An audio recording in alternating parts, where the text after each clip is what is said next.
Kumusta po? Ito na po yung project na pinagawa nyo sa amin. At sigurado po ako magugustuhan nyo to kasi sobrang simple, sobrang napakaganda ng ginawa ng team namin. Okay, wag na natin patagalin. Tara, umpisa na natin. So, yun. Okay, so meron tayong dalawang branches. Yung branch 1 and branch 2 at yung co-op 1 at co-op 2.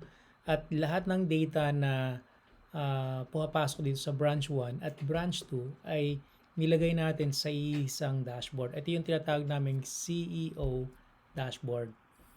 Para mas lalong maintindihan nyo po, ito discuss po namin. Ito po yung sheet na gagamitin ng ng staff natin o employee natin sa branch 1 or sa co-op 1. Ito po staff copy. Then ito rin po yung gagamitin ng staff ninyo dun sa branch 2 or co-op 2. So ang gagawin lang nila, every time na may bibili ng bigas dun sa store ninyo, encode lang nila dito yung branch, kung anong branch sila. So branch 2 or branch 1 or co-op 1 or co-op 2 at lagay nila dito yung date. At kung applicable itong sales invoice, ilagay po nila dyan. At meron na rin po tayo ditong drop down.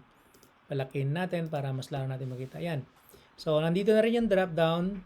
Then ilang kaban na bigas. Magkano.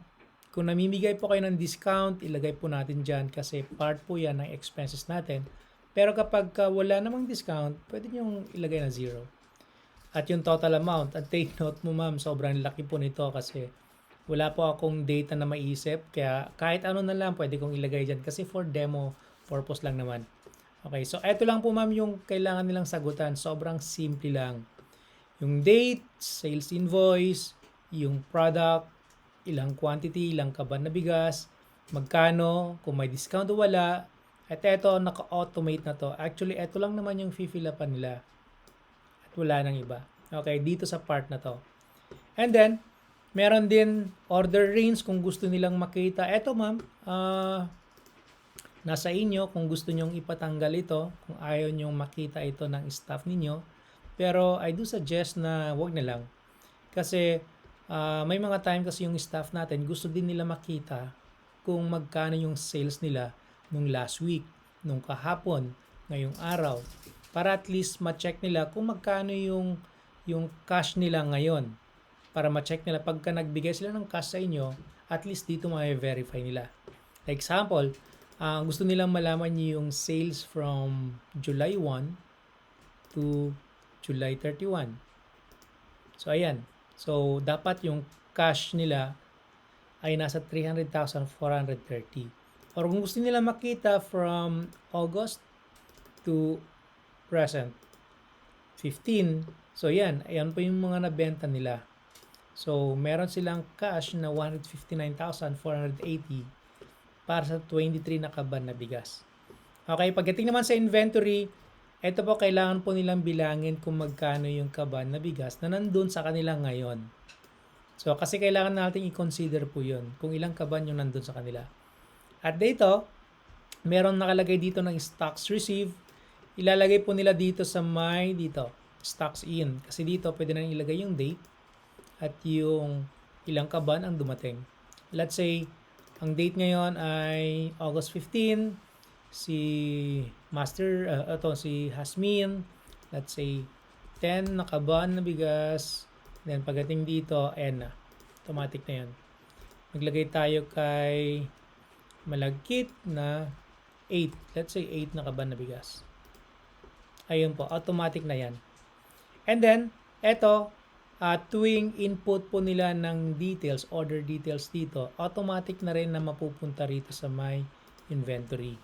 So, magli-less na yan dito. Kaya wala na silang ibang gagalawin dito, kundi yung beginning inventory lang at yung stocks in. At dito sa expenses, dito nila ilalagay kung ano at magkano yung pinagkakagastusan nila. Like example, yung kuryente, yung tubig, yung internet, yung food allowance nila, or yung salary. So, ayan po. Dito nila ilalagay. Kasi automatic po yan na makikita nila dito yung kung magkano yung ano, kung magkano yung total expenses. Ito, tanggalin natin to, gawin natin ano to, branch 2, co-op 2. So, lagay natin co-op 2. Yan. Okay. Then, ito, tanggalin na lang natin to para hindi nakakalito. Okay? Then, yung others, like example, meron po kayong additional na ibang binebenta, like example, no? Nagbibenta sila ng grocery or nagbibenta sila ng sigarilyo, parang ganun. So, pwede nilang ilagay dito. Kasi hindi lang naman siguro bigas yung binebenta nila. Or else, wala silang binebentang iba. So, kung sakaling wala naman silang binebentang iba, huwag na nilang fill upan to. Okay? Ganon din po yun sa branch 1. So, same din po yung explanation yan. At after nila ma-fill upan po ito, ma'am, ito yung maganda. Automatic na magpapadala na itong branch 1 at branch 2 sa CU dashboard. Ito na yun, marireceive nyo na. So, eto hindi nyo po kailangan mag-encode. Yung mga staff nyo po yung nag-encode dito sa mga sheets nila. Pag nag-encode sila dito, automatic na mag-update na rin to. So, ito yung in-encode ng co-op number 1. Okay, i-testing na natin. Ito tayo sa may April 1. Ito. Mag-encode tayo ng additional na order. And then, lagay natin dito August 15. Then, let's say 98765. Ito, let's say 10. Kunwari lang. Okay. Let's say 150,000. Kunwari lang po yan. May discount na 1,000 pesos. Okay. Pagdating dito, check natin. August 15. Kasi kanina hanggang August 14 lang. Ayun, kita nyo, dagdagan. Okay, dagdagan po ng isa. Ito na yan. 9876. So, ibig sabihin, every time na mag-i-encode sila dito, automatic na rin na mag-update to. So, ibig sabihin, wala na po tayong gagawin dito sa my CEO dashboard nyo, ma'am. Okay, yung data validation, nilagay ko naman na po lahat dito yung mga binigay nyo sa amin. Kaya wala na po kayong kailangan encode unless meron po kayong gustong ipahabol sa akin. Yung order range, meron din po kayong order range. Ito po, para ito sa dalawang branch. So, na-explain ko na po ito kanina, pero explain ko ulit. Like example, gusto nyo makita yung sales ng last month. Then, hanggang July 1. Ayan po. Kanina mas kokonte kasi isang branch lang yun. Pero ngayon, dalawang branch, mas marami. At nandito yung co-op inventory. Makikita nyo dito at monitor nyo dito kung paubos na yung stocks ng co-op 1 inventory. So, dito nyo lang i-click, restock, sufficient. So, makikita nyo yung mga stocks ninyo na marami pa. Kung low stock na siya at kung restock na. Kailangan nyo na mag-restock. Ganon din sa co-op number 2. At yung expenses nyo po, hindi nyo na rin kailangan mag-encode dito. Kasi yung mga branch 1 at branch 2, sila na po yung nag-i-encode at automatic na pumapasok na po rito. At nakikita rin po natin kung magkano yung amount na expenses nila. Take note po, ma'am, kapag white po, pag white, hindi po kayo, pwede kayo mag-encode, pero ito kailangan kong kailangan kong i-colored. Okay, i-colored natin. Yan. Okay. Pag naka-colored, ma'am, hindi po kayo pwede mag-encode. Kapag naka-white, pwede. Okay, baguhin natin to. Yan. Kaya dito, walang naka-white dito, kaya wala po tayong gagalawin dyan. Kaya i-protect sheet natin para hindi po masira yung formula. Okay? And then, pagdating naman dito sa others, kung may others income or other income, ayan po, pwede nyo ilagay dyan. Ito, hindi rin kailangan ng, hindi rin natin kailangan to. Okay. Yan. Co-op inventory. So, ang i-click nyo lang dito ay ito. Ito hindi na kailangan kasi automatic na po yan. colored natin. Kasi hindi nyo po kailangan mag-encode dyan kasi yung staff nyo na po yung nag-encode. And then, dito sa my data validation, okay na rin to. I-ano natin, protect sheet natin kasi ibig sabihin ng protect sheet, hindi natin pwedeng galawin. Yan. And then, ito na yung dashboard. Ito yung maganda, ma'am. Kasi, namomonitor ninyo araw-araw kung magkano yung sales ng dalawang business nyo. Ngayong Friday, may 1.4 million. Okay, ng laki, no? So, pero don't worry, numbers lang to, hindi po to yung actual. So, makikita nyo yung sales kahapon nung isang araw, nung last 3 days at last 4 days.